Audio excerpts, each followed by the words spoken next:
creepy, and cool TikToks that will blow your mind. Are you ready? Are you ready? Let's go!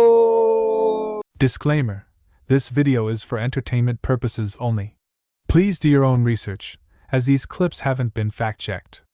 This is taking cats versus dogs to a whole new level. Insane footage taken yesterday in India shows two lions running up to the front gate of someone's house and start beefing with their dogs. And what's crazy is that despite the huge size difference between the two, the dogs refuse to run away. Because of that, the lions get pissed and they end up slamming the gate so hard, at one point, it freaking opens. But very luckily for the dogs, that is, by the time one of them realizes it is open and it sneaks out, the owner of the house comes out with a torch, the lions kind of run away, and then the owner calls the dog back in and locks the gate again.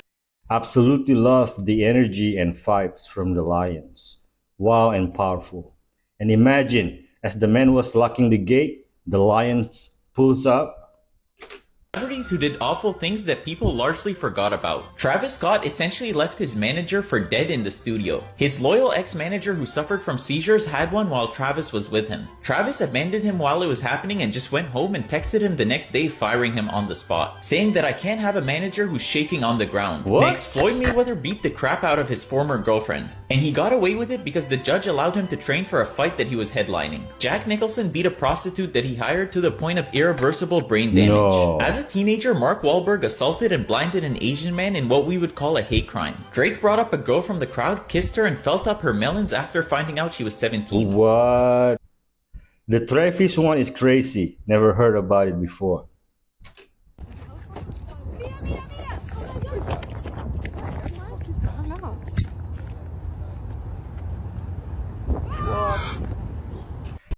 Something you'll never see is high quality 4K footage of a UFO. Is it possible to disappear from the grid? You can disappear tomorrow, right? I can walk you through 3 steps right now that's going to help you disappear tomorrow. The first thing you do is every piece of digital technology you have that is connected to you in any way is now dead. You just let the battery run out. You never touch it again, starting at this moment. What you have to do is go out and acquire a new one. You will not be able to acquire a new one by buying it, because to do so, you would tie it to your credit card, so you would have to acquire it essentially by theft or through the black market. That's why the government wants to get rid of cash. They don't like not knowing what you're buying.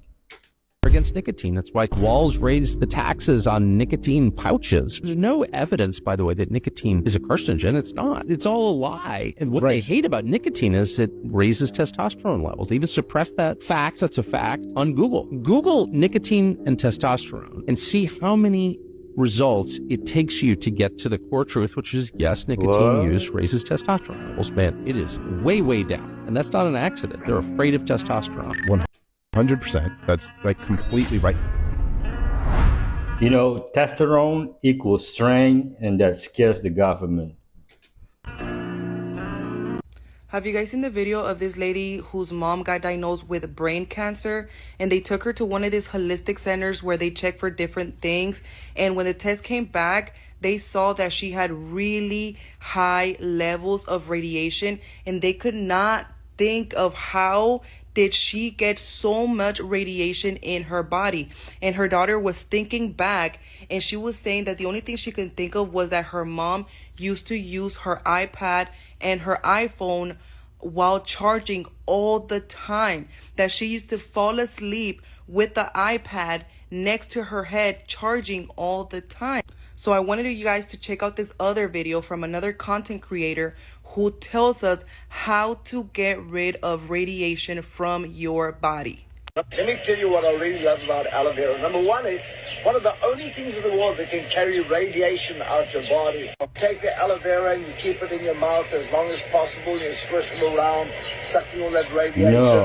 You're taking out all the toxins and chemicals out that area, protecting your gums, protecting your lips from lip and gum cancer, protecting your tongue, and then it goes down through your esophagus, soaking up all the radiation down there. You know, aloe vera grows everywhere in my area. I also heard getting rid of radiation is to stand for a while barefoot on the grass. What do you think? Rogan has reportedly entered into a $30 million lawsuit against a massive mainstream news outlet after MSNBC purposely doctored footage from his podcast to make it sound like Joe Rogan was endorsing Kamala Harris for president. First, we're going to show the full 2-minute clip of Joe Rogan and Michael Malice discussing Kamala Harris on his podcast, followed by the 60-second version edited and uploaded by MSNBC, broken down by Tulsi Gabbard. The thing is, the gaslighting is what bothers me. Well, it all bothers me. It all bothers me, the fragility of the human mind. You know, that so everybody forever was like, Kamala Harris is the worst vice president. She's the least popular vice president of all time. And then in a moment in time, all of a sudden she's our solution. She's our hero. Everybody's with her. All these social media posts about her. Try Googling a negative story on her. You won't find one. So, ta-da! Okay, you've got me started, Officer Harris. They've been doing this live for years. So in 2019, our pal Tulsi absolutely nuked her in that second debate. And if you looked at charts at the time, she's kind of, Officer Harris is like doing okay. First debate, she comes out, Joe Biden, you're a racist. The Democrats were looking for an alternative to Bernie Sanders that wasn't Biden. She starts going up in the polls, right? Second debate comes out. Tulsi, being a good Hawaiian, knows how to roast the pig. Just completely slams her. Not only that, she has no counterpunch. She goes on Anderson Cooper and she's like, well, I'm a top-tier candidate, so of course people are going to take shots at me. That's her answer. She immediately starts going down in the polls. It's that day. You can see it on the chart I have on my Twitter. All the articles at the time that did an autopsy on Kamala Harris's failed campaign didn't mention Tulsi once.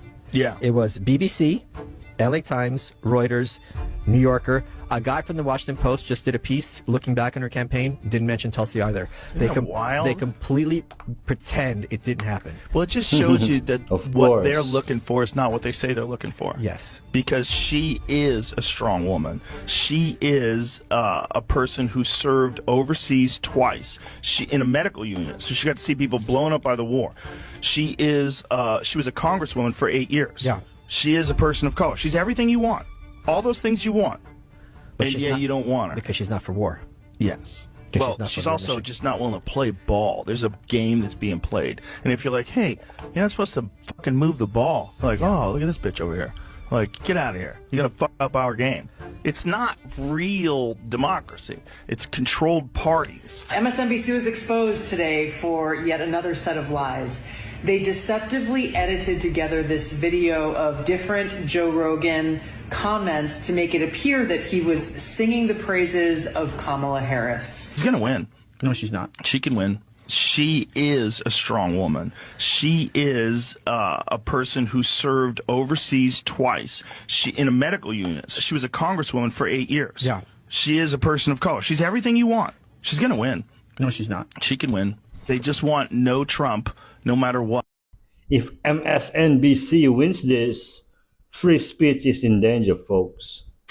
I wish I'd known that dishwashing soap, according to a documentary called Stink, could leave up to 9 layers of toxins and chemicals on their plate. So you put your food on there or put your water in your glass, and guess what happens? That goes now into the food you're eating, into the liquid you're drinking. It's literally becoming impossible to avoid the chemicals. I just eat off the floor. People in your life the whole time, it could have been an angel disguised as a real person. Oh, like a guardian angel? No, they're literally an angel. Oh, yeah. So you ever watch that show? I think it's called My Guardian Angel, the one on Family Channel way back in the day. So pretty much the show, it was this guy in high school, and then he had a friend. He didn't know at the time he was his angel, the one that's assigned to him to help him do better in life. Was it called Winging It? Yeah, that's what it's called. Yeah, wait, that's a Family Channel. Winging It. Yeah, it's called Winging It. That's what I I'm like talking this about. kind of movie. But what's crazy, that could happen right now. Like somebody you know the whole time, they're that person for you, but you just think, oh, that's just Gavin. That's weird. That's just Gavin. Stop scrolling. AI isn't only translating the Herculaneum scrolls, it's also helping us to translate ancient texts like this. And this dates to 3000 BC. You will now be able to translate this using AI without any knowledge of the language that it's written in. You've probably seen me talking about the Herculaneum scrolls, and we've been using AI to help unravel and take images of the scrolls inside, and then we're translating them. Go back and see my previous videos if you've not seen this. But what's not been given a lot of attention is that archaeologists are also using the similar technology to translate these. But what are these? Well, they're cuneiform tablets, and they're from southern modern-day Iraq, or what was known as Mesopotamia. Now, cuneiform is one of the oldest writing systems in the whole of humanity, and we've dated it back as far as 3400 BC. And one of the translations from 3000 BC says, "If he cleans his garments, his days will be long." So relatable. But what role is AI playing in this? Researchers have found thousands of texts in ancient Sumerian and Akkadian languages. Now, of course, archaeologists have a great knowledge of cuneiform, or at least not me, but they do. So they wanted to make it more accessible to more of us. And that's where they began training AI to translate it. There were two systems developed. The first transliterated Akkadian into Latin, and the other translates from Unicode representations of cuneiform signs. Unicode is an international character coding standard. So basically across every language and script, characters are given a unique number. So A would be given 1, for example, and this enables the AI system to learn and translate the cuneiform seen up here. Really interestingly, formulaic texts like royal decrees or divinations are much easier for the machine to translate than things like poetry and literature, because they're much more unpredictable than the former. And they've tested this. They've actually found out that it's about 97% accurate in certain points, and it's also a hell of a lot quicker. What is the original language? Well, it's Akkadian, which is one of the most popular, or the most popular language in the Middle East, right up until about 100 AD. Now, the Sumerian language is one of the oldest in humanity, and actually they've been credited with one of the oldest civilizations as well, possibly dating back to 4500 BC. It's an amazing move forward, and it shows just how important A, archaeology is, and B, AI is becoming in archaeology. So there's a long way to go, but I'll update you on any more updates relating to AI and archaeology. And if you want to hear more like this, make sure you like and follow, and go and check out my YouTube channel, Life in the Past Lane. It's brand new, and I've got a video going up there about the Herculaneum Scrolls in detail. See you there. So we basically caught up with vampires in Blade, in 1998, who were doing machine translation. Who saw the movie and knows what I'm talking about? Drop a comment. Women hold the portal to gain access to the physical world. That's what the Egyptian Ankh is. It's the portal. The Egyptians wore the headdress to symbolize the woman, because they are the master builders, which creates the human temple. The human body is formed by the astral forces of the 12 zodiac inside of the womb. That's why your body's made out of 12 cell salts, which are from the 12 zodiac signs. She harnesses the energies of the 7 planets and the 12 constellations to manifest your body. She is a womb man, and she is feminine, which is 9. He is masculine, which is line, 0 and 1, the binary code of all creation. That's why there's 10 numbers. She is curvy, he is liney, because everything's geometry, which is God's codes to the simulation. You are a soul, an astral entity in a physical body. When the male finishes in the woman, this creates a portal in the astral plane. SEX is a ritual, and if you do not do the ritual high vibrationally, you will attract a low vibrational astral entity to be incarnated in the physical plane. Every person you have SEX with,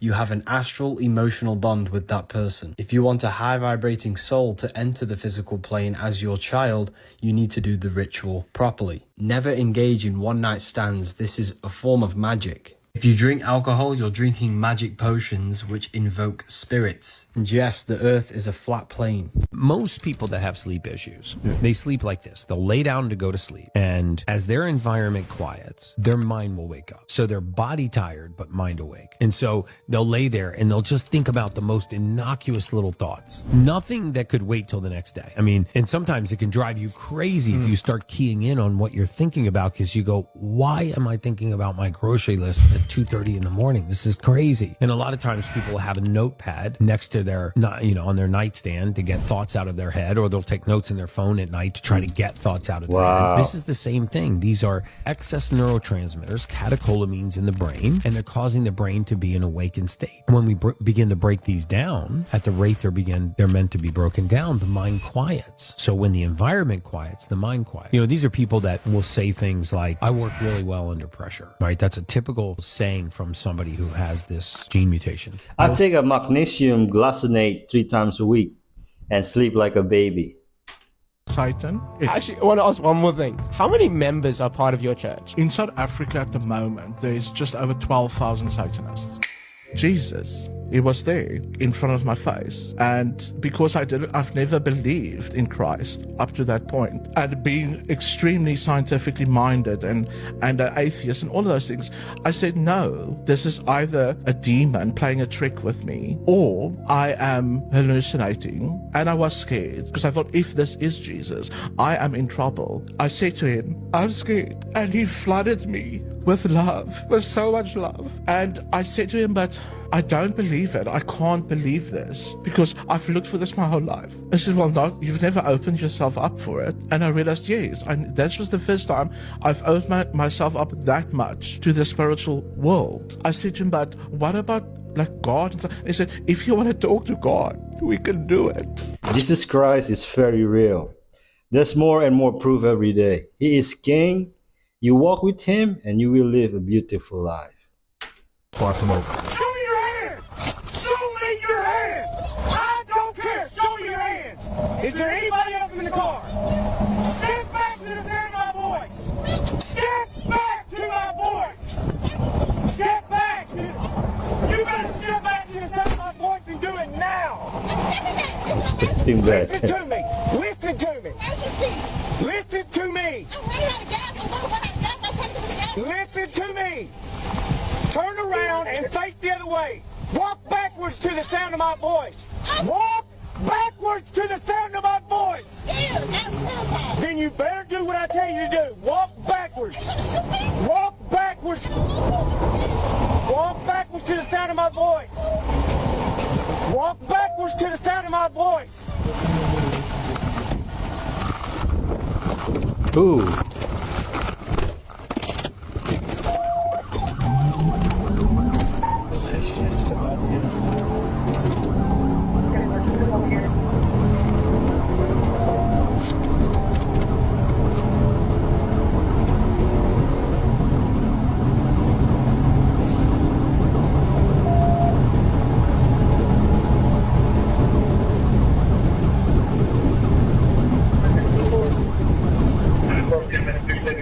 That is wild.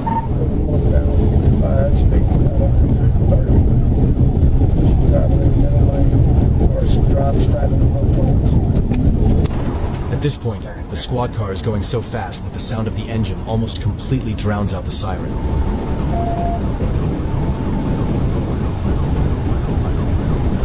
Ooh.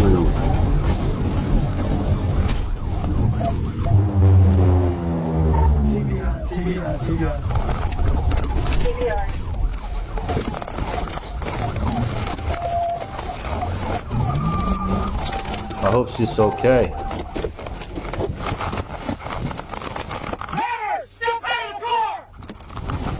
Driver, step out of the car! Step out of the car!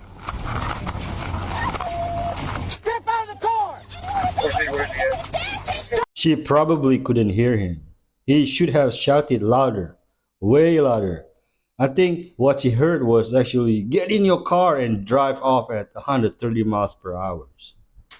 In 2016, it was January 2016, and the Z's made this statement that really got my attention, made me a little nervous, but got my attention. And they said, between the years of 2017 to 2024 will be rapid changes on the planet, and it will peak in 2024.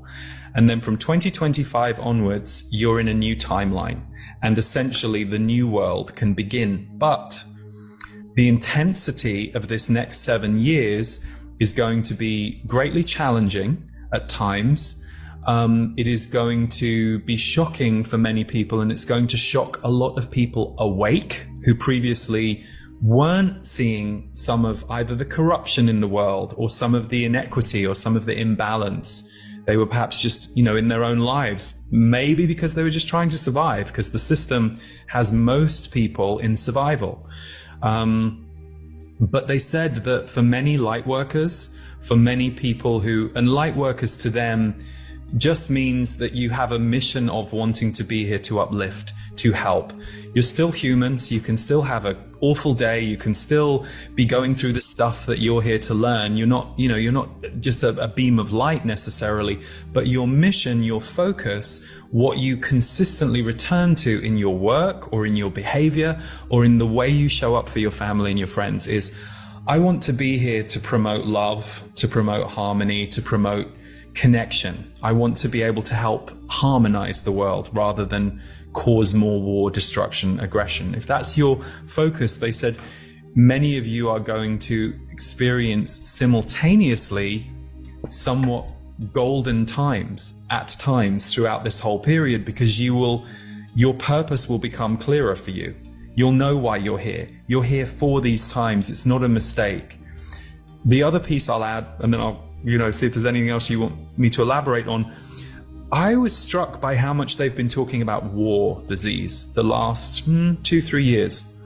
And they said in 2020 that we were in the middle of an energetic war, which I think anybody who lived through that year and the years following, whatever stance you took, whatever side you were on, whatever you were arguing for or against, it was like you saw the division energy at work. You saw the let's get people to attack each other. Let's get this group on this side to attack this group on this side. And there was some very insidious stuff going on.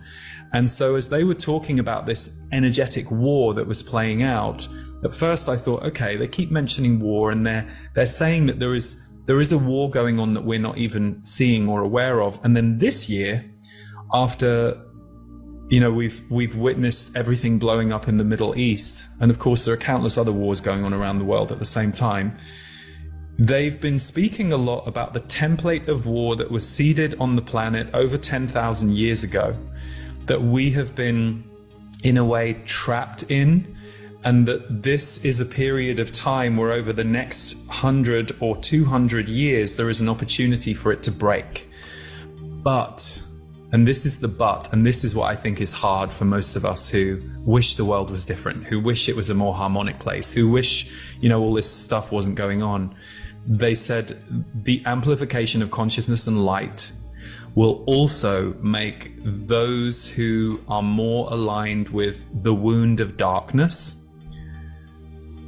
even louder, even more kicking back, even more attempting to control and hold on to old energy templates that have been on the planet for a very long time. And it's hard being awake and trying to awaken those who you care about. Of trees so much, and I've never thought if I need to disconnect from the energy of a tree or not. So I'm going to do an experiment right now. I am going to connect with this tree energetically. Wow, all I had was the intention to energetically connect with this tree, and when I came in close to it, my heart chakra opened up. So that intention was realized when I moved in with this tree. Now I'm being led to integrate my energy with the energy of the tree. I was curious about intentionally connecting with the tree, and my feet feel glued in, like they're rooted in with the energy of this tree. Now what I'm going to see is if it's important that I disconnect my energy from this tree. So I am now going to move on, and it's important. I'm going to body test this. I'm asking the intelligence of the tree and the intelligence of the energy. It benefits me to disconnect the energy cord that the tree and I have. It's okay for us to stay connected. I was really curious to see if it was important to cut a connection with the tree. So with this one, it's not. Just hug the tree, lady. You're doing too much. Done my 5 years in prison, took a plea, did 5 years. I got out on bail, I was on parole. And I'd left my house in the morning. I told my wife I'm going to the bank and, I'd be home in a little bit. So I go into the bank, I do my business. As I come out, I see one of the agents that originally had arrested me several years ago. He was a postal inspector. I look at him, I see him walk in, and I said, his name was Jimmy. I said, hey, Jimmy, what are you doing here? Because I remember he was a nice guy. After the whole case was over, he said, Michael, when I retire, I'm going to move out to California. Maybe you help me out, maybe I find a job or whatever. I said, yeah, Jimmy, no problem. A really nice guy. So I said, what are you doing here? Did you retire? You want a job? And he says, no, Michael, it's a little bit serious. I said, for what? He said, we're arresting you on a parole violation. I said, you got to be kidding. I walk outside, there's like 15 agents again, made a whole big spectacle. It was so embarrassing. You thought I was robbing a bank the way they did it. And they took my car away. They put me in the back of the car. And I said, look, do me a favor. My wife doesn't know, what happened. I said, I don't want her to get worried. I said, can we pass by my house? I live 5 minutes from here. I also had my wallet, money on it. I wanted to give it to my wife. So he was nice about it. He allowed me to go to the house. My wife saw me in the car and she was like a wreck, but they gave her my wallet, my money, and that was the parole violation I got in. And that was a change of life experience for me, because that's when I was thrown in a hole. I became a person of faith, but obviously that stands out. His name is Michael Francis. He was one of the couple in Colombo crime family. Watch his podcast on YouTube. He has good stories. I just can't believe that in the end, when it really gets intense, as it is now, that it's Christians, it's people who actually believe the Bible, are the only ones with wisdom who understand what's really going on. They're not shocked at all. And they're not panicked either. They're not. It's so interesting. That itself is a biblical principle. The last shall be first. The most, the humble among you will be exalted. It's like, everything's the opposite of what you thought it was. Victory is defeat. Christianity is defeat. Being tortured to death is actually victory. It's like, it's just, but once you start, even if you're not a Christian, which I think you should be, because it's true, but even if you're not, you can acknowledge, just having lived here for a while, that is absolutely the way things work. Now that I can kind of see through this shit and realize, okay, none of this makes sense, and it actually makes sense that none of this makes sense because it's all been written. It's in the book. I know. It's in the book. And it's playing out right now. Honestly, it's the only thing that brings me any hope, because I don't think we're getting out of this shit. No, of course not. I mean, that shouldn't be surprising either. We are not afraid because we know the Lord is in control. We put our trust in the Lord. He will do right for us. Get to know Jesus, folks. Get to know Jesus. Hold on. Did y'all see South Dakota underwater? Dams are breaking. Crops are gone. People's houses are gone. Roads are broken half. Why is nobody talking about that? Part of the reason they want TikTok gone. Information is real time. Anyone from South Dakota here? Nobody move. Nobody gets hurt. How you doing? What's up, buddy? How you doing? Let me get a big Bambino and a Sinatra. You sure you don't want a dozen buffalo wings? Coming in here with this clown suit on. Come on, what are you doing? What's the matter with my suit? This is New York's favorite team, the Bills. New York, I take you with more of Bills Mafia, baby. You're a more Giants-Jets guy, though. Nah, that's for Jersey. What do I look like? Vinny and Paulie from the Jersey Shore? Jersey and New York are the same thing. Yeah, the same thing. Maybe you didn't hear the Patriots are building a new stadium in Rhode Island. Maybe you should go visit. Yeah, you can sell popcorn there and peanuts. Okay. Because you ain't doing a good job at this. But you're here buying the clock's ticking, Mo. Do you want a sandwich or not, buddy? You got about 1 minute to make my sandwich before I hit you with so many semolines. You think I just walked into the bakery? Listen, if you want a big Bambino, you can get the before I hit you with do me a favor, make my sandwich, stick a broom up your ass and sweep the floor while you do it too. Alright, buddy. 2 momos. Where's this guy from? Watch your mouth. Watch your mouth. I see you getting smart. Don't get smart. Man, I love the Italian. The food, the family, the love language. New surveillance video obtained by Fox 5 captures the moment 2 men walk past this apartment building on Rogers Place in the Bronx's Longwood section. They're wheeling a cart that neighbors fear may have been the remains of a dismembered human body. It's twisted. Somebody did that thing to somebody else. That somebody maybe he's crazy. Sinister and methodical. It's sad. Very sad. The sick and twisted crime was uncovered just before 2 a.m. Monday on the Yonkers-Mount Vernon border when police came across a body without hands or feet set on fire inside a shopping cart on the Oak Street Bridge. But investigators determined this was just a dump site. It's scary. It is scary. Through video surveillance, cops traced the suspects back to this 5-story walk-up on the corner of 163rd Street. Sources say the victim was killed inside an apartment at 903 Rogers Place, where the body was dismembered. The suspects boarded a Metro North train with the wrapped-up corpse in a shopping cart and rode it all the way to the Mount Vernon West train station stop. We have to be careful. watch more, check more the cameras. Crime scene investigators were seen carting out evidence from the building most of the day here in the Bronx. Police confirming that detectives obtained a search warrant last night, and once inside the apartment, they found body parts, including teeth and limbs inside the apartment's kitchen, as well as a gun and illegal drugs in the bedroom. This discovery has struck a nerve with neighbors in this Bronx community, some saying they just don't feel safe. Now I gotta watch out for myself, you know? Hope God protects the victim's family and everything. Police sources tell us whoever committed this gruesome crime went to great lengths to ensure the victim could not be identified, first removing their teeth and then setting their body on fire. It will now be up to the medical examiner to determine who this person was and the cause of death. So far, police aren't saying whether. But now they found the teeth in the apartment. Okay. Okay. And how did they know what apartment though? I was randomly looking at homes and I saw this house pop up. This house was calling to me for something in some psychic way. So I asked my researcher to look into this mansion and he started to uncover, quote, a ton of death. What we do know about this majestic 8,200 square foot mansion is that for over a century, it was home to generations of Montecito's wealthiest individuals, some of whom even died here. Ooh.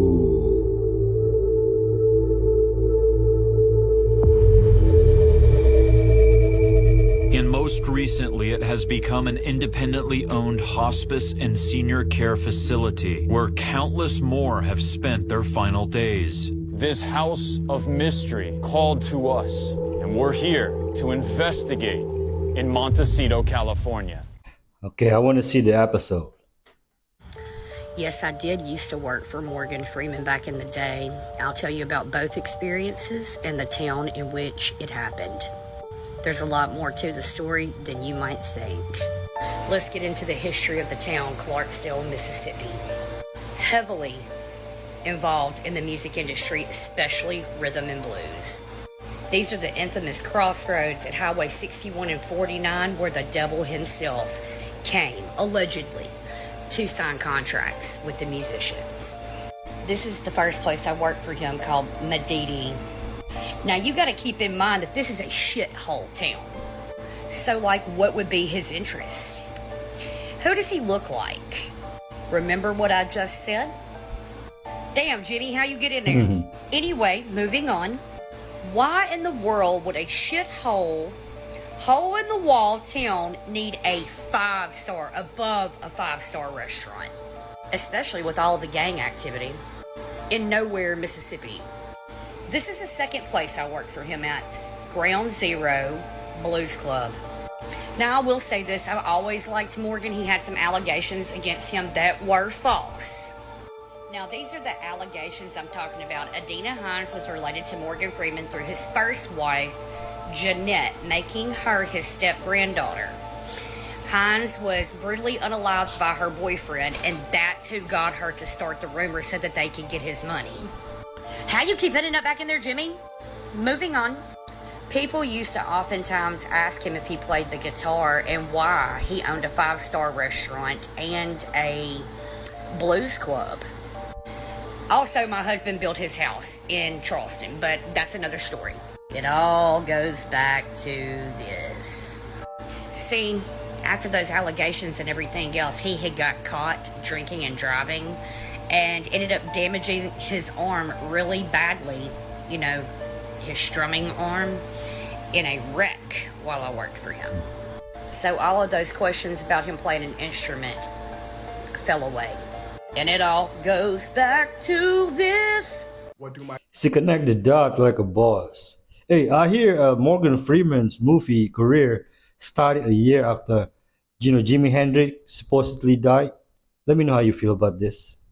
Michael Jackson and El Chapo have in common, you ask? Nothing. Stop playing around. But you know who has something in common with both of them? This guy, Vybz Kartel, the Hannah Montana of Jamaica. Musician by day, gang shot caller by night. But see, Vybz Kartel had a problem. His double lives were starting to collide. But see, first, what you gotta understand is he ain't no regular artist. I didn't mention Michael Jackson for no reason. His influence around the world is so great, he basically started that whole dance hall craze in the 2010s. So you know his influence in his home country of Jamaica is Michael Jackson levels, easily. But what you also gotta understand is I didn't mention El Chapo for no reason either. Police claim he's called the shots on hundreds of, and his gang is responsible for close to thousands. So as you can probably imagine, a Michael Jackson, hundreds of people is not a good look, so the Jamaican police do something about it. They arrest him for one.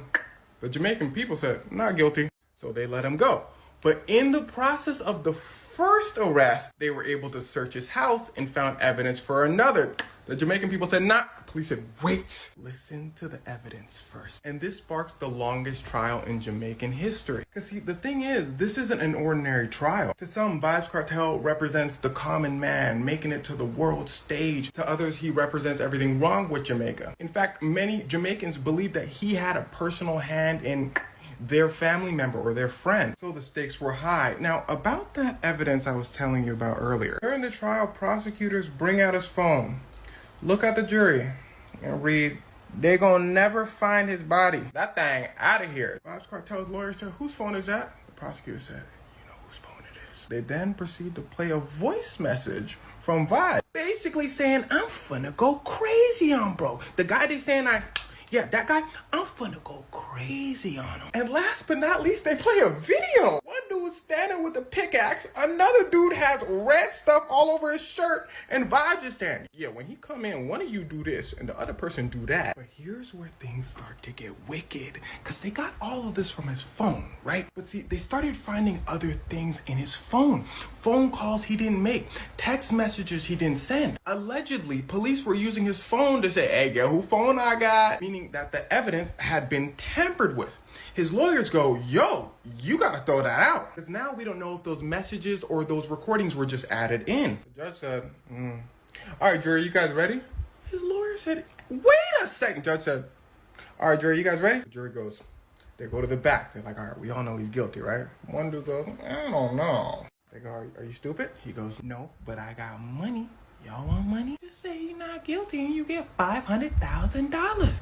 They said, we're telling. They go to the judge. They say, judge, one jury member offered us money if we said not guilty. The judge says, shh. Vybz Kartel lawyer goes, what did you just say? Mistrial. Because you see, at this point now, the evidence has been tampered with.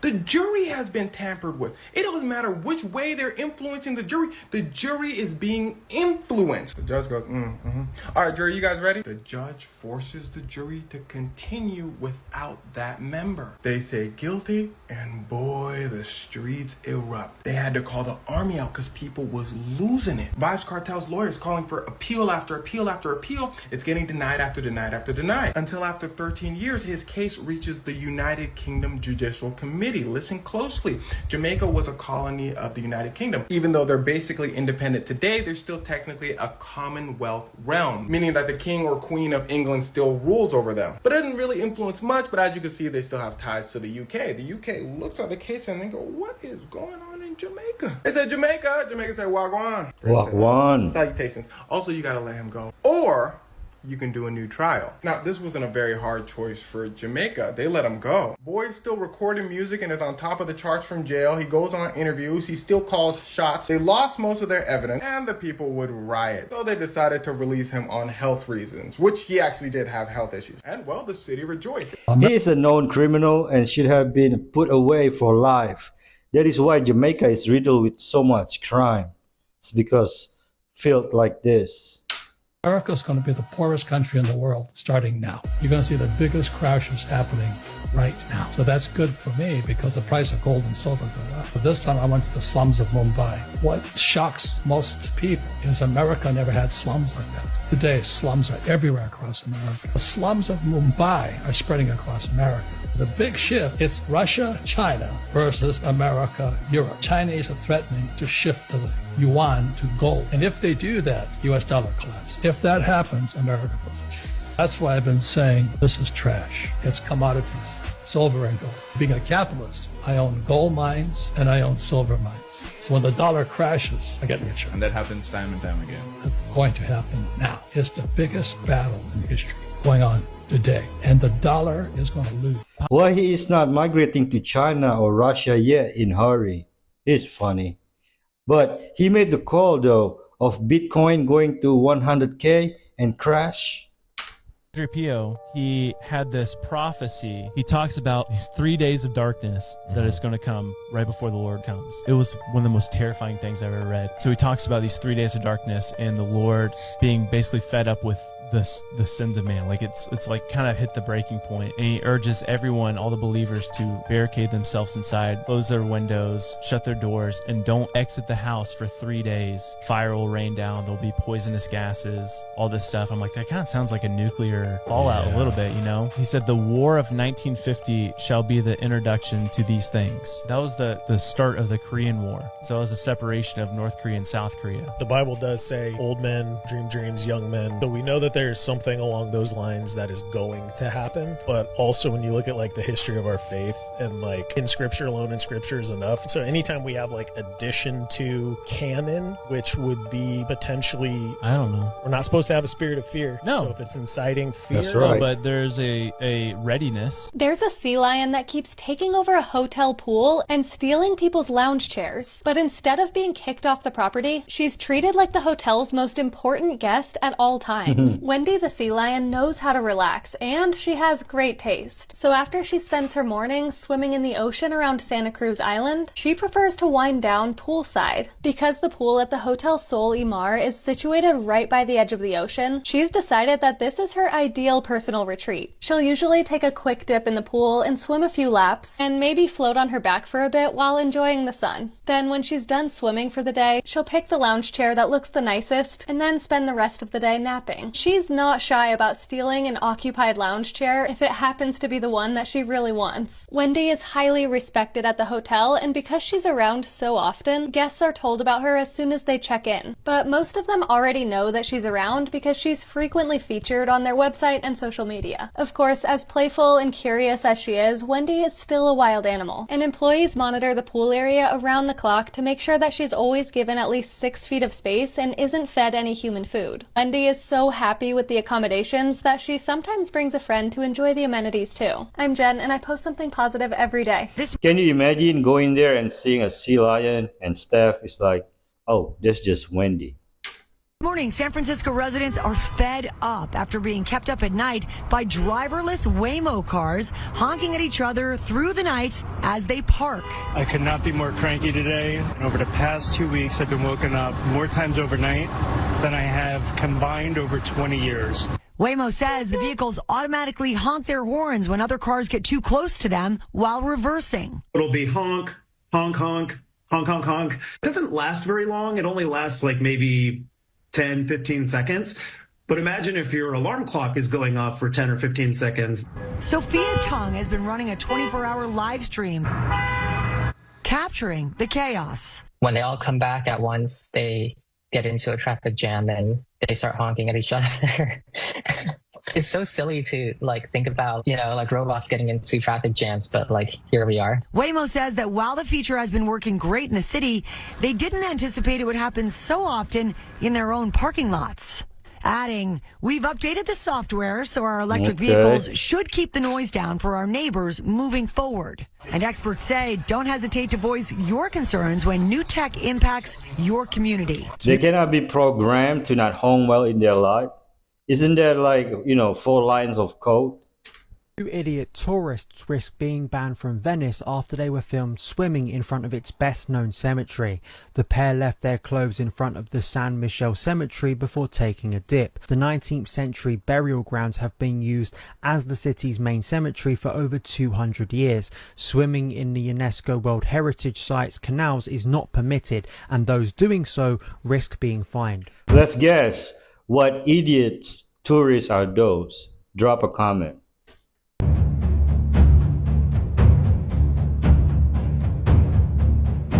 Ooh. Ooh.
I think it's a phantom jellyfish. They get huge. What do you think?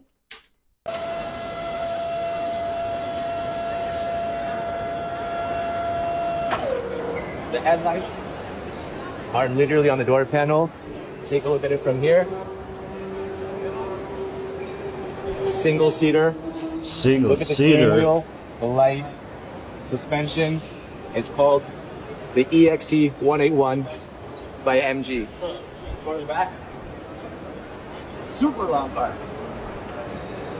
Look at the taillight. Also crossing. It's closing back up. This is so cool. It's a concept car. Doesn't drive, but it looks pretty cool. What do you guys think? Since the future already upon us, I'm excited to be living in it. And now she started teaching me on alcohol. She Listen taught to you this, how folks. to cook spirits. Yes. Yeah, I mean, we spoke about spirit Now, cooking. spirit cooking is different. It's different, okay. Yes, from spiritual cleansing. And then a mixing of herb where you cook a spirit and then you assign a spirit to do something. Why you have to cook the spirit is because that spirit cannot have access on this planet to function without a person with a body enabling it. So how she was teaching me to cook is to get the herb and then perform a ritual on the herb. Let's say sacrifice chicken on that herb and then cook the herb as I invoke the spirit, and then the strength in the herb and the sacrifice that I've made is what is going to enable that spirit to function. And I can keep renewing that. And the spirit is functioning. I send it for missions. Wow. Yeah.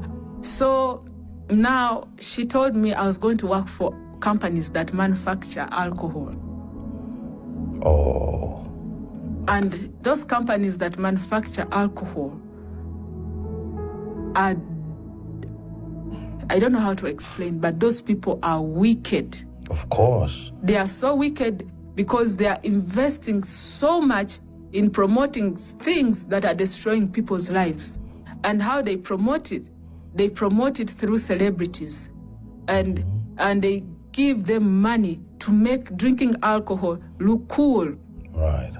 And when people make drinking alcohol look cool, they pretend like they are for man. Like the way they promote it, they say not for sales to persons under the age of 18. Drink responsibly, but they say the spirit that binds us, tastefully different, test the spirit.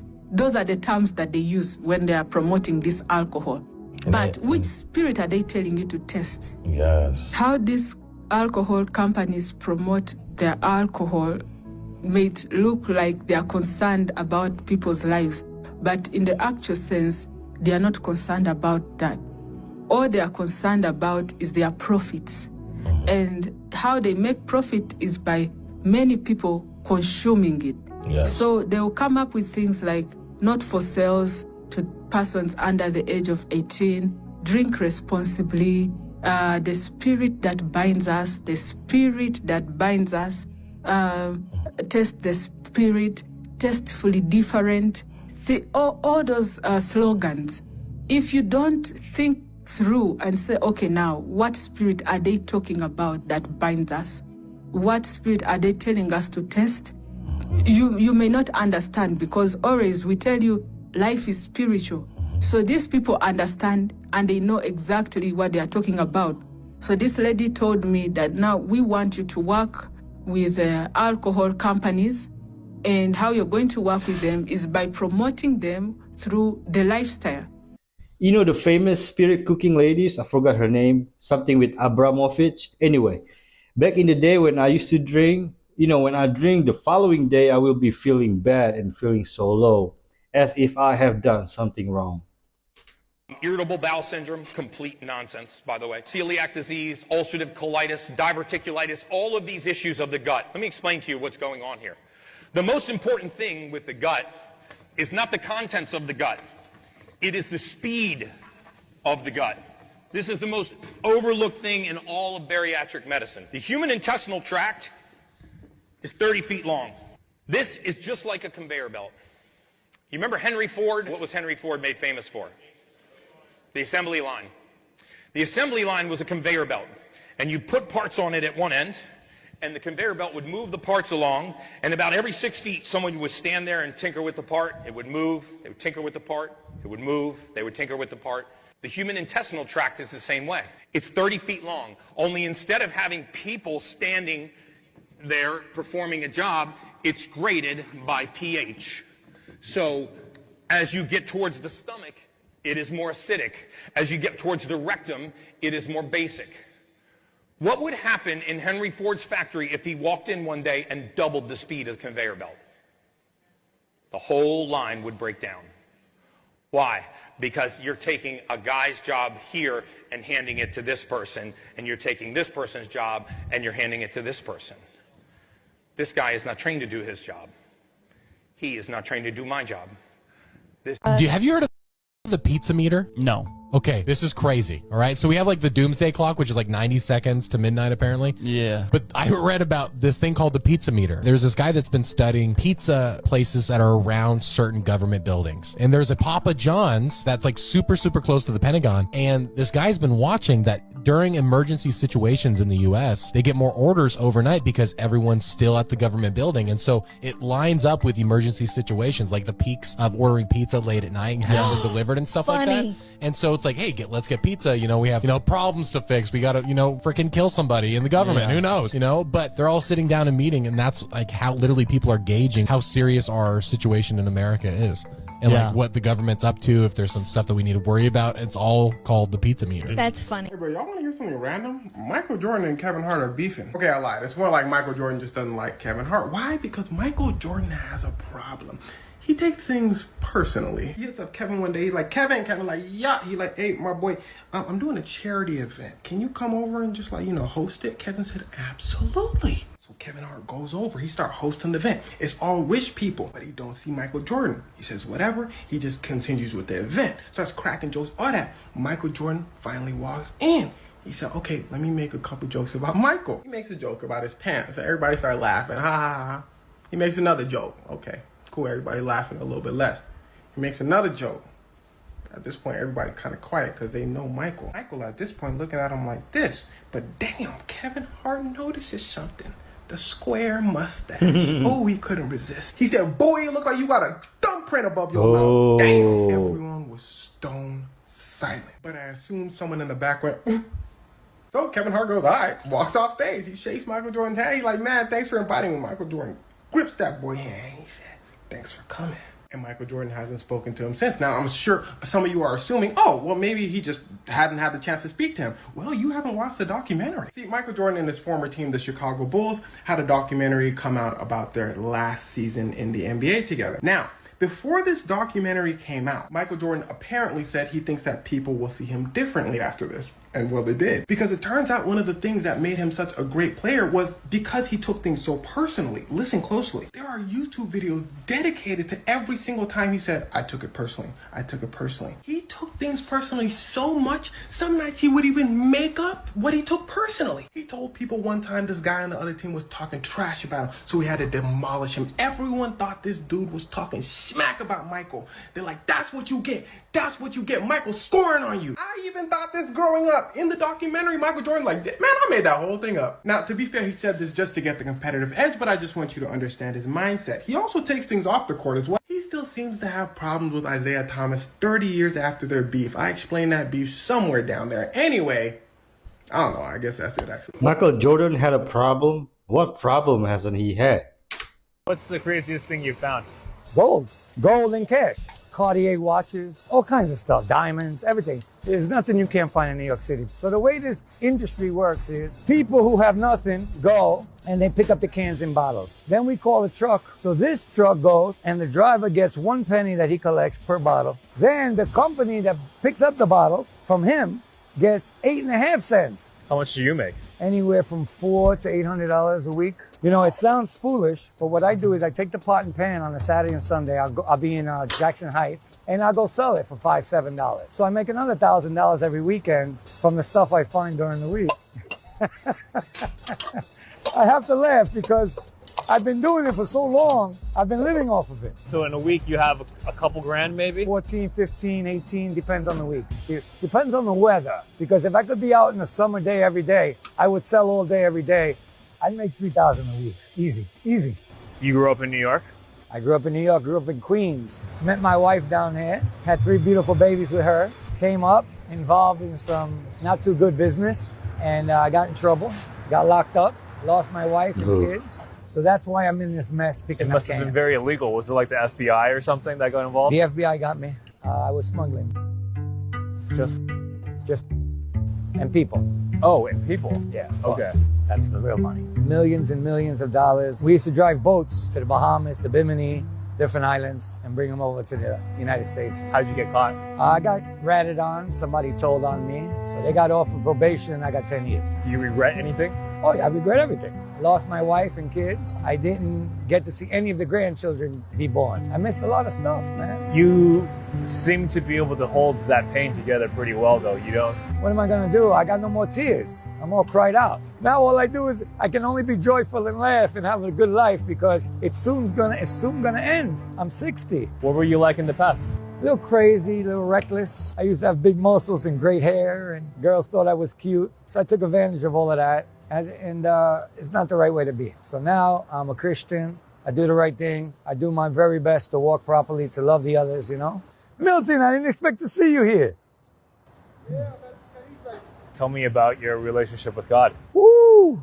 So there's a great scripture in the Word of God from Ephesians chapter 1, verse 4. It says, "For God has chosen you before the foundation of the world." What that means to me is before Genesis 1:1, he had already chosen those who he chose. I was called in June of 1993.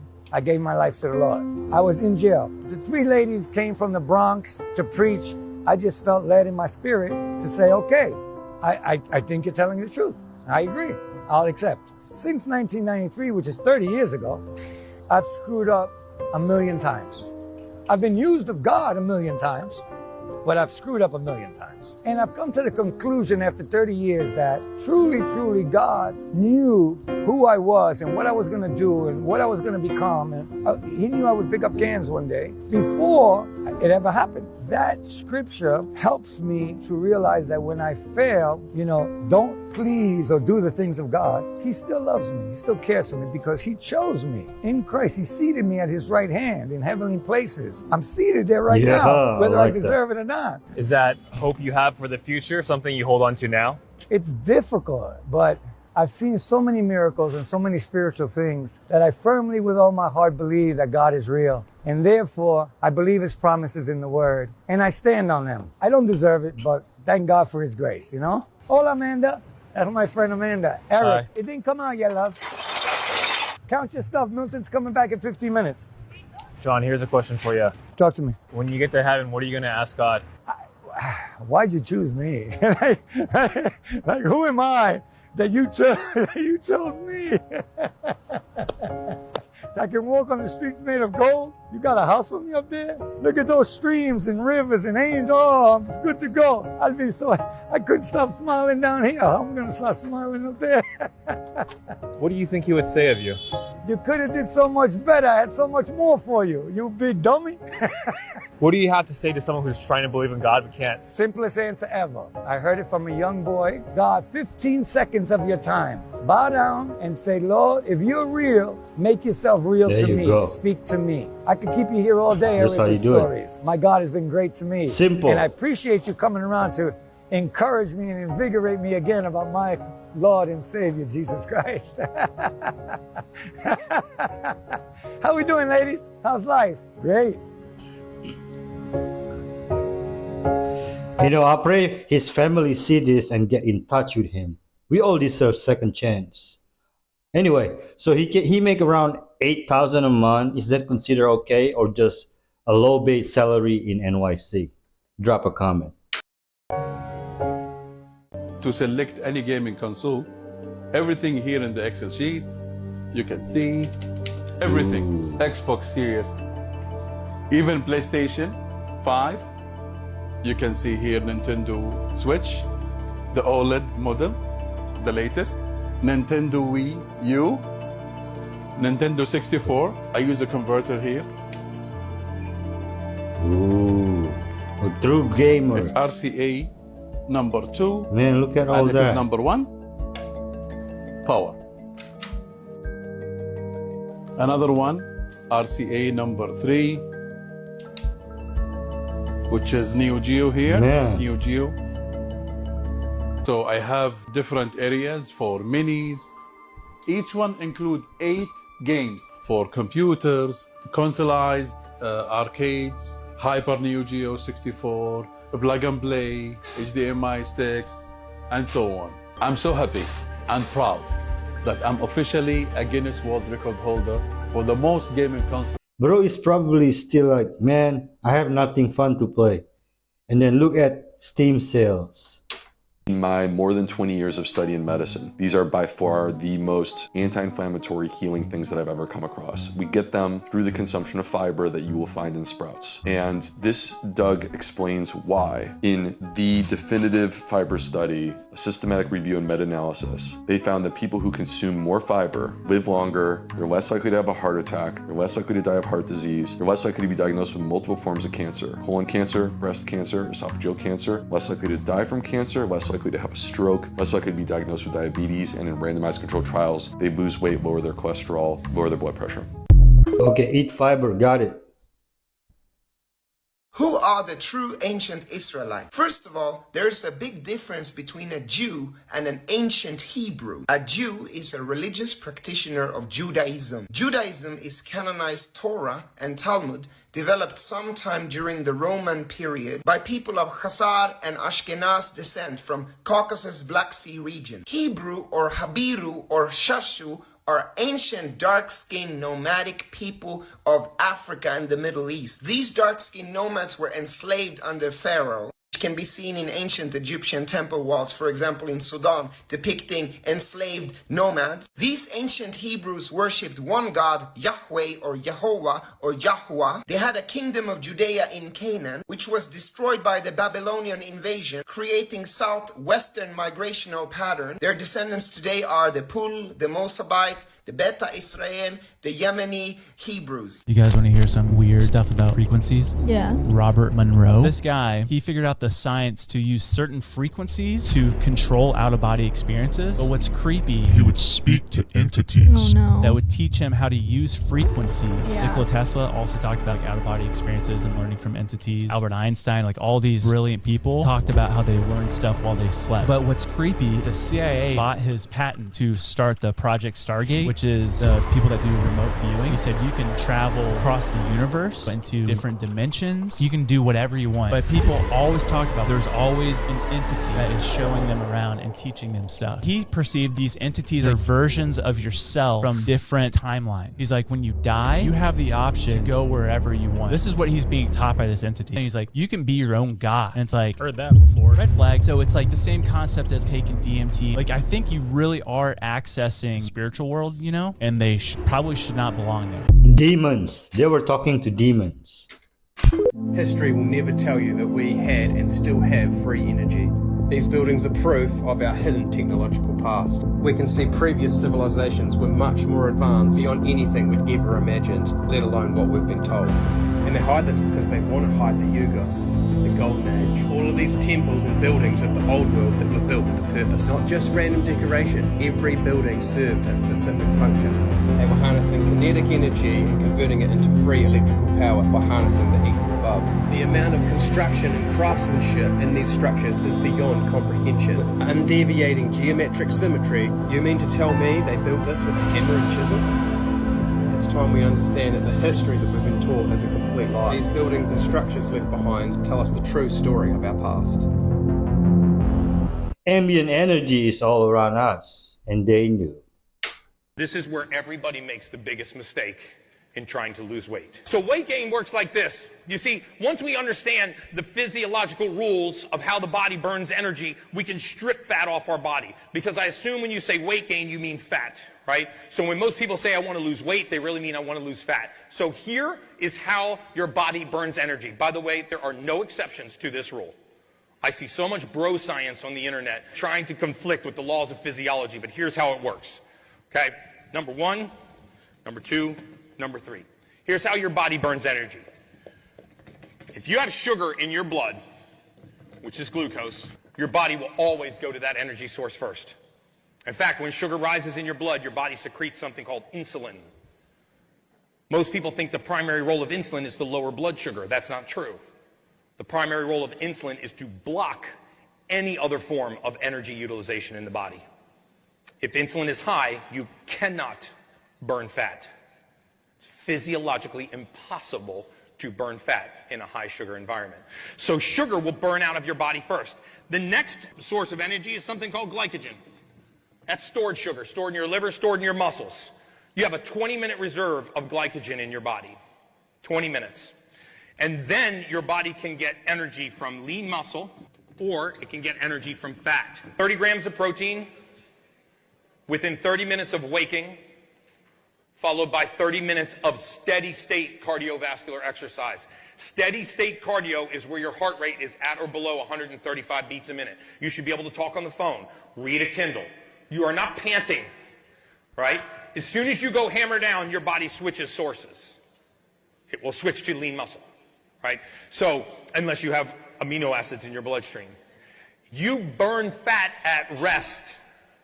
You do not burn fat during exercise. In summary, don't consume sugar foods or drinks. Watch what you eat and do walking exercise for 10,000 steps.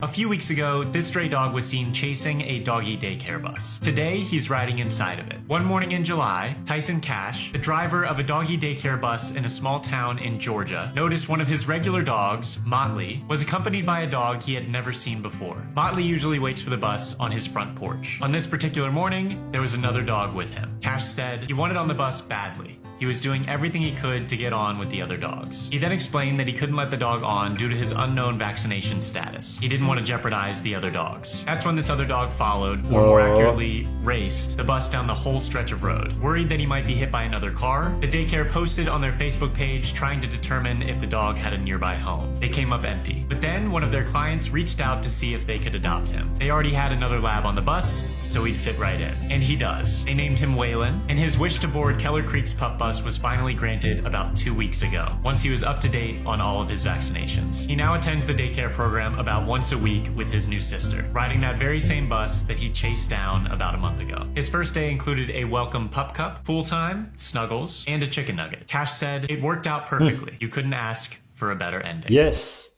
may all the orphans, animal and human, find their forever daycare bus. Breaking news, a black cat named Midnight has been caught up in a scandal after it was determined that he lied on his resume to get the security dog position. HR says that they have no idea how this happened and that they could have sworn they interviewed an actual dog for the position. And in an interesting turn of events, it turns out that Midnight is actually very good at the job and will be keeping the position anyways. If you could use more news that actually makes you smile, give me I can testify. Definitely a dog. Meet Drea Nicole. She ordered a Lyft ride for work and she was super happy that she got a female driver. She grabbed her things as the car arrived and made her way into the cab. While en route to her destination, she heard the driver on a phone call speaking in a different language, but during the conversation, she said something in English that caught Nicole's attention. The driver said dark skin and red sweater, which was the exact outfit that Nicole was wearing at the time. Turns out the driver was describing her to someone on the phone. This felt weird for Nicole because who does that? She was nervous but remained calm because she was almost at her destination. They got off exit 63 where the driver was supposed to turn left, and she had her left signal on and all, so Nicole had a moment of relief that she will be at work just a few seconds from now.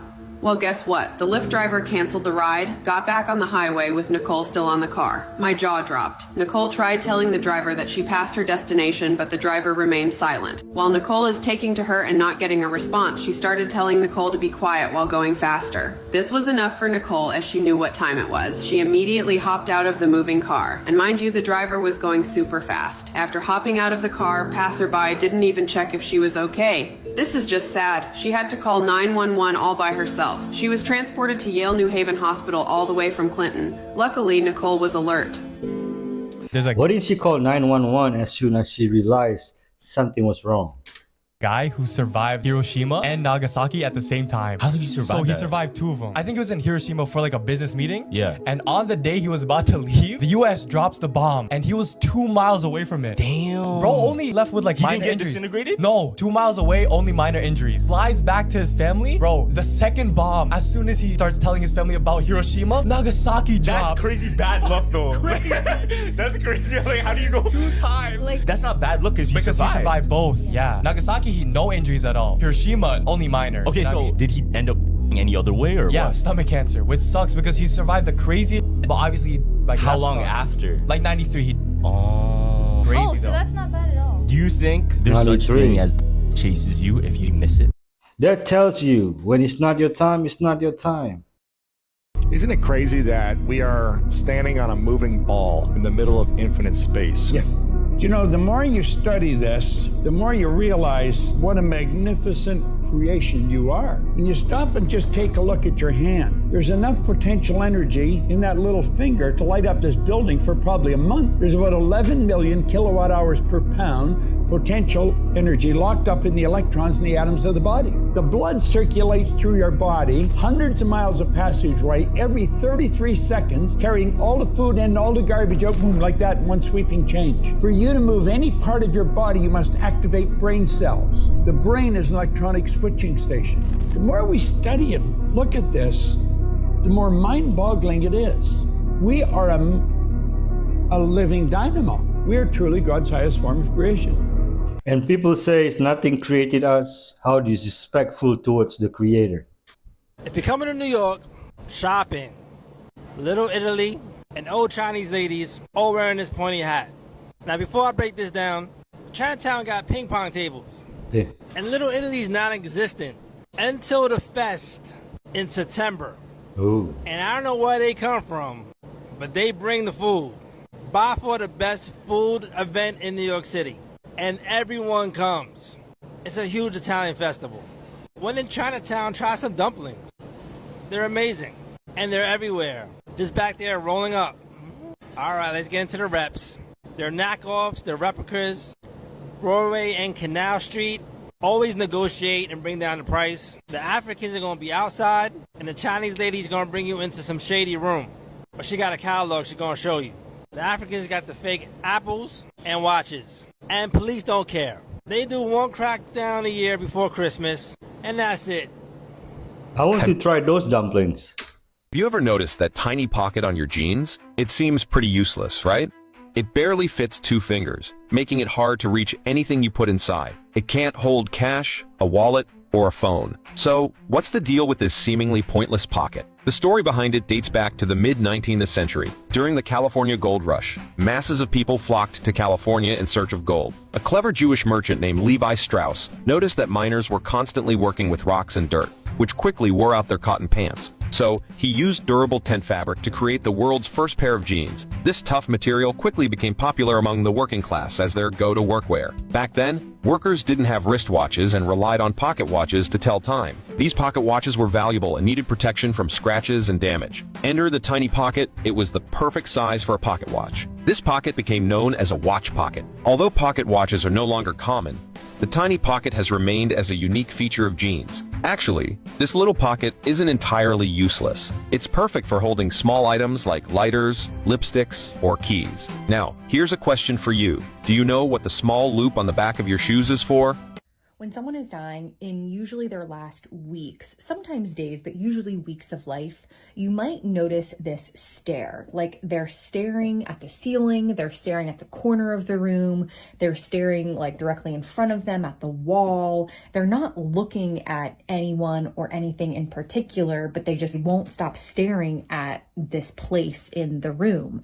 And you don't see anything.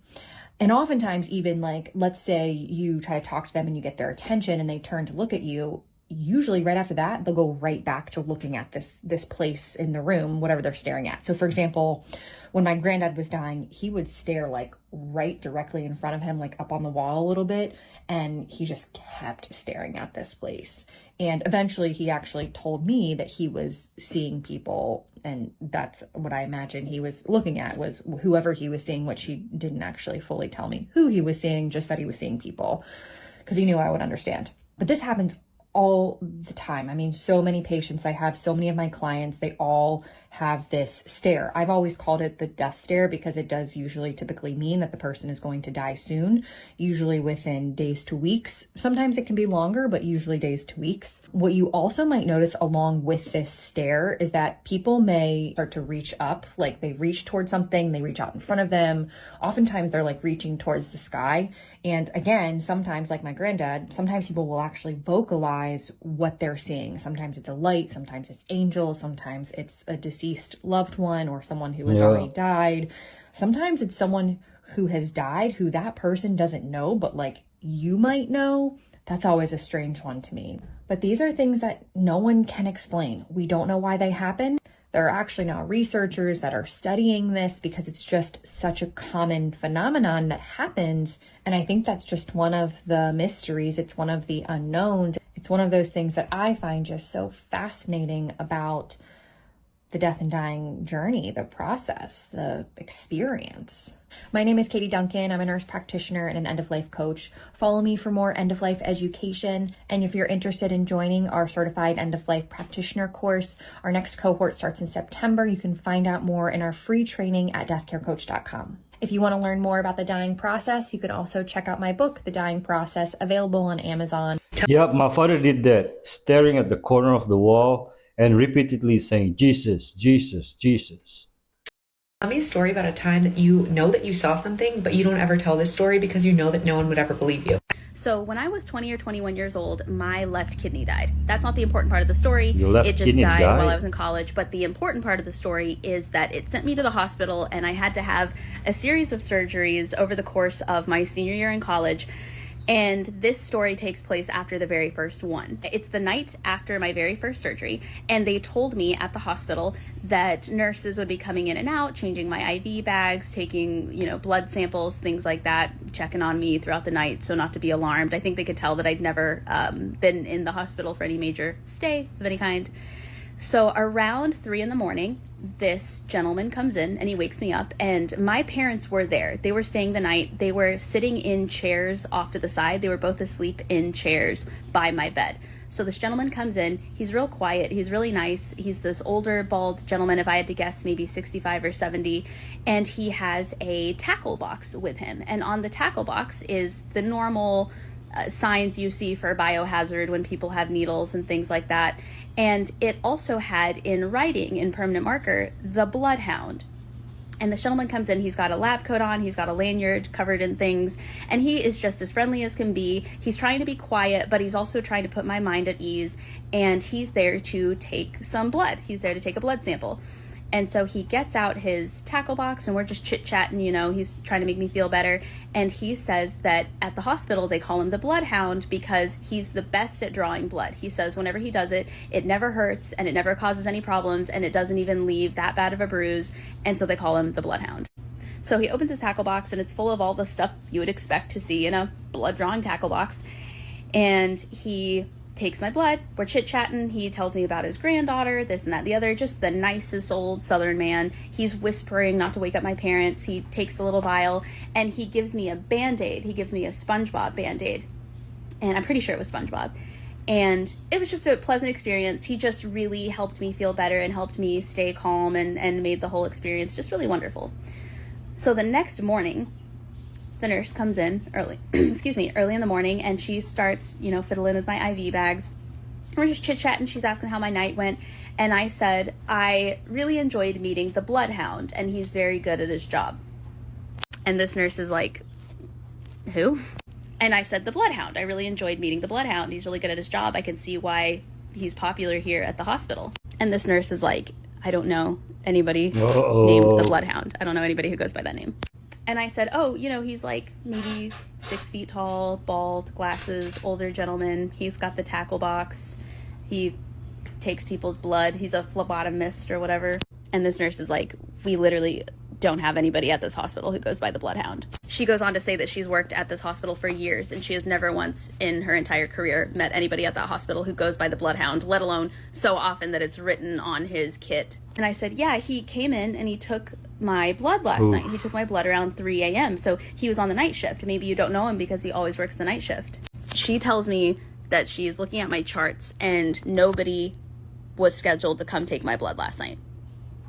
So I proceed to ask every nurse that comes in that day if they know the Bloodhound. Do they know the Bloodhound? Do they know this old man? Do they know a man who fits this description? Yada, yada, yada. Do they know who came in the night before to take my blood?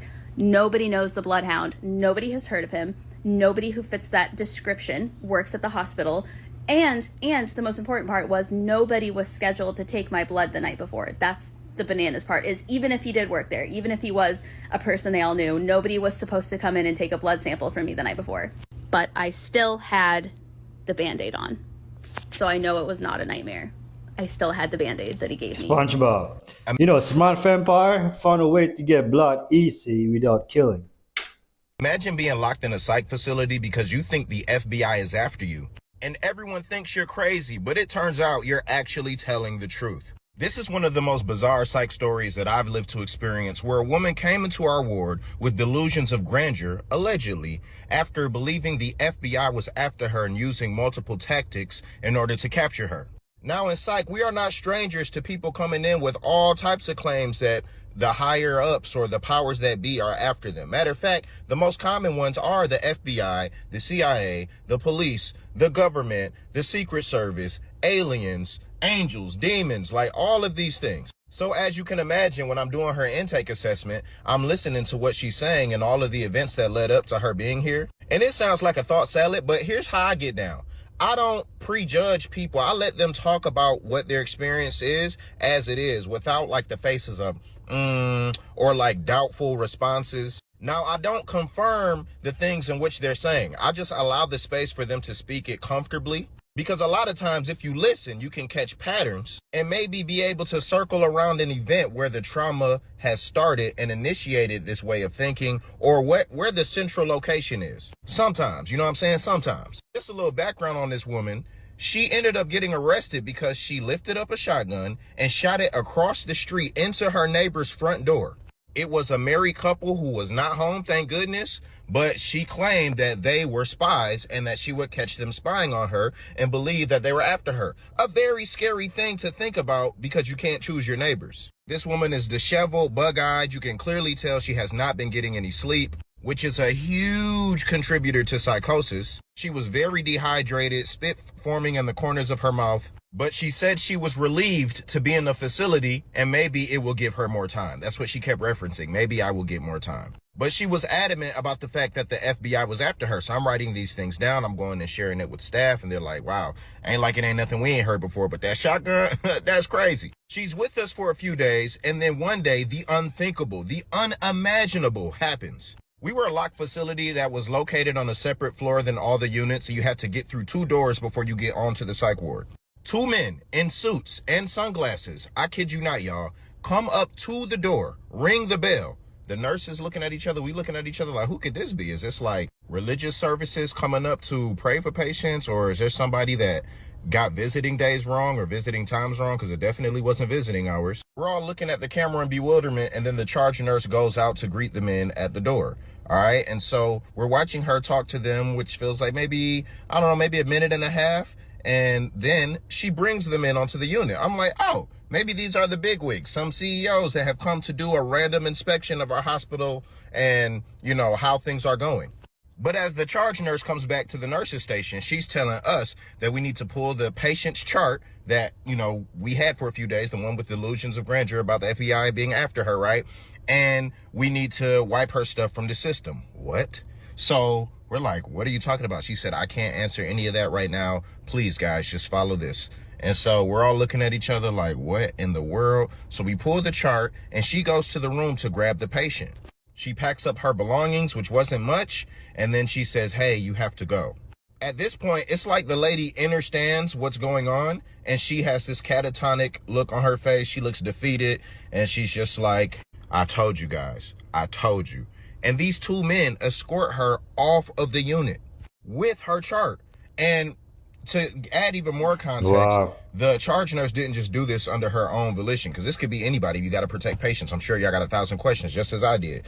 She called the doctor, the psychiatrist, the social, like everybody was in on this, and these guys showed their badge. And where were they from? The FBI. Never in my days have I seen anything like this. And we were all spooked and freaked out, but we weren't allowed to know anything about what they were doing with her, why they were taking her in. And after bringing in everybody that is anybody in the hospital that could have something to say about this, all they can recognize is that these men had clearance to do exactly what they came to do. We weren't allowed to know what business they had with this woman. We weren't allowed to know the connection and anything like that. The best thing that we could leave with was that maybe it had something to do with her shooting that shotgun into her neighbor's door. But usually that will be a police matter, and the police brought her to the psych ward. I don't know, y'all. I've never had a situation like that ever happen to me in all my years that I worked in psych. What would you do in this situation? And how would that change the outlook on patient delusions that are reported to you? Would you give pause? Or would there be any pause to give? Because if you knew that it was true, could you do anything about it? Is there anything that could have been done? What do y'all think? Let me know. Taking not only her, but her file and having anything else wiped from the system, makes you question how many people are actually missing in the US. And you better watch your back, bro. You spoke about it. If you aren't convinced that the mall isn't a part of the Matrix, then watch this. Well, I'm in the mall. Coming to the mall makes me realize I'm living in a simulation. Like, this can't be real. Wonder You're why? telling me this place right here that has 2 people working in there, they're selling enough hats, just to pay 2 employees. No, I don't believe it. Ain't no way. I don't believe it. It's not real. Like, some of these stores, okay, like, maybe, right? Like, women's lingerie, underwear, whatever, buckle, I don't know. People still shopping there. Okay, like, how you're telling me this place, icing, sells enough $2 earrings to pay the rent? No way. And this place, what do they what do they do? They're selling nail polish and candles. There's no way these companies are making enough to survive in the mall. No, this place. Okay, they're selling dream catcher earrings and rocks. No. Never met anybody that bought one of those from the mall. Don't forget to stay weird. Yeah. I mean, have you honestly ever been somewhere that made you think we were living in a simulation? Let me know in the comments below. Stay weird. I don't know about the simulation. Hey, but have you seen the movie Ozark? This is the 11 million yacht by Sunreef Eco. We've got sunbeds, Okay, 11 million. a lounge, and a net over the sea. These are our sails because it runs on wind as well. And when our sails are down, this is our main navigation station. Look how big this wheel is. These are the solar panels. We have more solar panels right over here. We've got our main navigation station right here with all of our battery levels because this is an electric yacht. Wow. Inside we've got a custom lounge, automatic TV. Downstairs, we've got our VIP master bed and the bathroom with the shower. Another bedroom. And down there we've got another 2 bedrooms. This 11 million for a yacht is pretty cheap. All right, folks, thank you for staying till the end. Be kind to each other. If you haven't subscribed, please do. And don't forget to like or dislike so I can make a better content. There's a free gift below. And if you want to buy me coffee or support me through Patreon, the links are in the description below. Have a prosperous day and God bless.